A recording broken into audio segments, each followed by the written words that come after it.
wa pili. Usikie neno la Mungu linasema nini? Petro wa pili mlango wa pili kuanzia 20.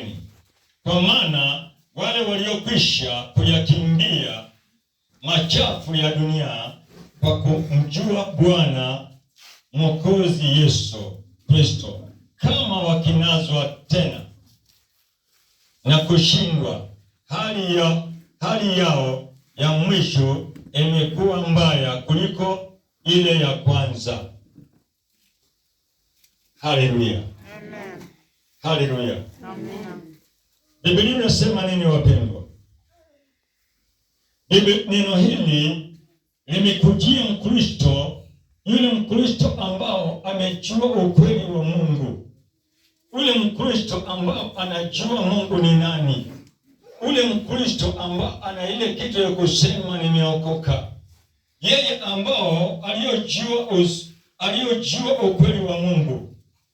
Akajua ukweli wa Mungu kuna ujua kwa njia gani? Ukweli wa Mungu kuna ujua kwa njia hii. Maana mpendo unasema nimekuwa ndani ya dini miaka mingi. Nimekaa nikiwa Mkristo ndani ya dini yangu. Nimekuwa kiongozi ndani ya dini yangu. Nimekuwa mahali pale hivi na hivi na hivi. Lakini sikuona Mungu. Bwana kusaidie na kusaidie. Amen. Licha ya kuwa mahali pale na kwamba ukuona Mungu. Licha umekuwa mahali pale, ijalishi ni miaka ngapi. Ijalishi mpendwa, huyu Mkristo amekuwa mahali pale miaka ngapi. Huyu Mkristo na kwamba amekuwa ndani ya dini yake miaka. Maana alipata baba yake, mama yake akiwa ndani ya ile dini. Alipata la kwamba washangazi, watu wako wakiwa ndani ya ile dini.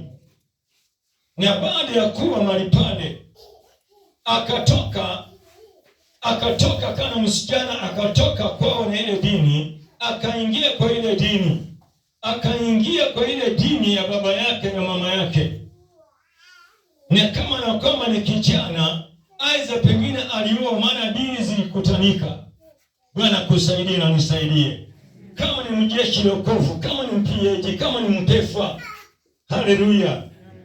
La kwamba dini iliona.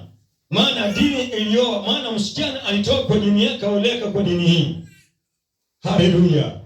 Na chini licha ya kuwa mahali pale muda huu yote, huyu mtu hakuweza kuona Mungu. Hakuona kutenda, hakuweza kuona matendo makubwa ya Mungu.